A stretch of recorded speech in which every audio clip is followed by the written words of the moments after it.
What's up, everyone? Welcome to Pound for Pound TV, home and a safe bet. This is Michael, and it's been a while, but I'm back. If you haven't noticed yet, April is lit with some great matchups, some that have passed us by, and some coming up in a month that is red hot with action. Fights like the Super Featherweight unification bout and potential banger between Oscar Valdez and Shakur Stevenson on Saturday the 30th at the MGM Grand in Las Vegas. Each man will put a belt on the line. Valdez puts up his WBC title and Stevenson his WBO belt. It's world ranked number 1 versus 2, Southpaw Vs Orthodox. Both fighters are 2 division champs and both are unbeaten in their professional record. This is a definite must watch, so set your calendars. Oscar Valdez has seen some epic battles, and going back just a few years ago to 2017 and 18, this warrior endured 3 in a row with the likes of Miguel Mariaga, Genesis Cervania, and Scott Quigg, all giving Valdez hard-earned victories in which all fighters left it all in the ring. In his bout with Quigg, who came in heavy in what should have been a featherweight title bout, but instead Quigg looked more like a welterweight in the ring, Valdez fought through the bout with a broken jaw from maybe round 6, I think it was, to go on and win by unanimous decision. To his credit, Valdez was happy to go ahead with the fight despite Quigg coming in heavy, and for his efforts got a messed up jaw.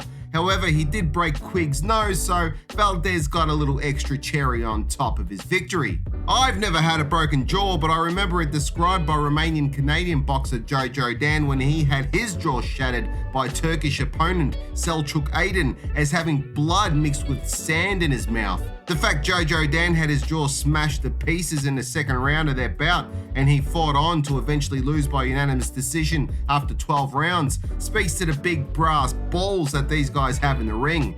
Big massive cojones like Oscar Valdez. But not every bout that this bloke gets into turns into a war, and his record of 30 wins with 23 by knockout, 0 losses or draws should be an indicator to the knockout power that Valdez possesses. His knockout win against Miguel Berchel for the WBC belt in 2021, the belt he'll defend against Stevenson, is a good illustration of when perfect technique and timing along with power combine all at once. Check out my sickening knockouts of 2021 video in the end for that and other great knockouts. I think it's impossible to not be a fan of Valdez, all Ventamine scandals aside, because he is a total fighting package. Technically, he is sound and displays all the right attributes of a talented boxer who can also switch hit, but he is also all heart and can absolutely go to the trenches and bang it out with anyone in front of him. As a pro, Valdez has more experience than Stevenson and is older by a few years too, but he also enters this bout having been truly tested and with a better resume than Stevenson,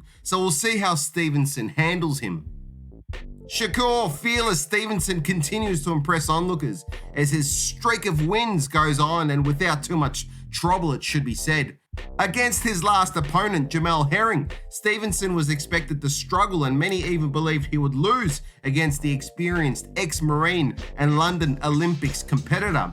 But Stevenson, a silver medalist in the Rio Olympics, proved to be too much, as I predicted he would be in my prediction video leading up to the bout, by dominating and eventually taking Herring out by TKO in the 10th, when the ref decided he had seen enough punishment coming from Stevenson.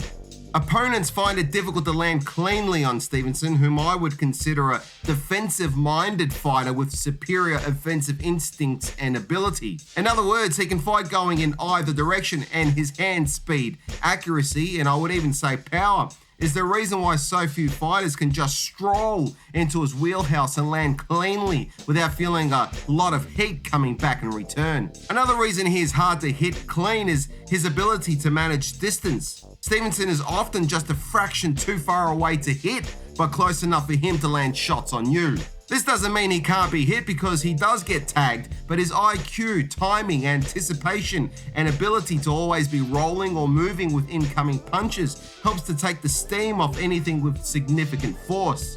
Offensively, Stevenson understands the importance of investing to the body.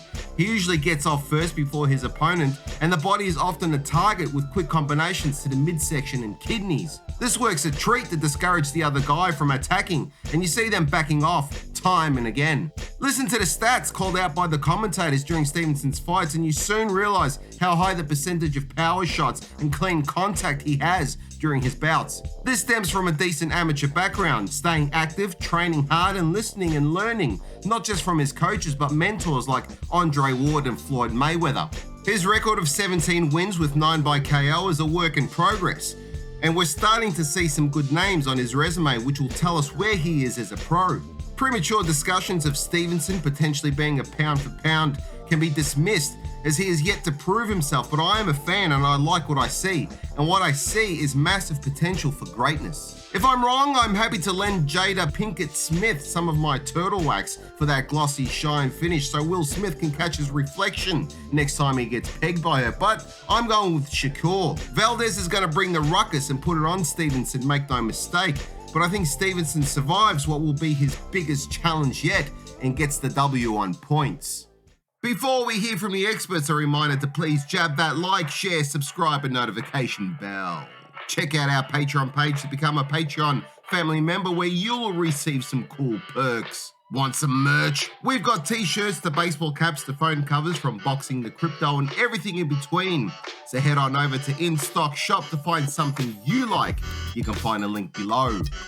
Life is a fight outside the ring, and I've certainly gone a few rounds. From substance abuse to depression to street fights and trouble with the law, my life has seen a lot of darkness, but I've turned my life around, and my experiences might help you to do the same if you are or have dealt with similar hardships. It's all documented in my book, How to Get Out of Life Traps, and it's available on Amazon. Just find a link below.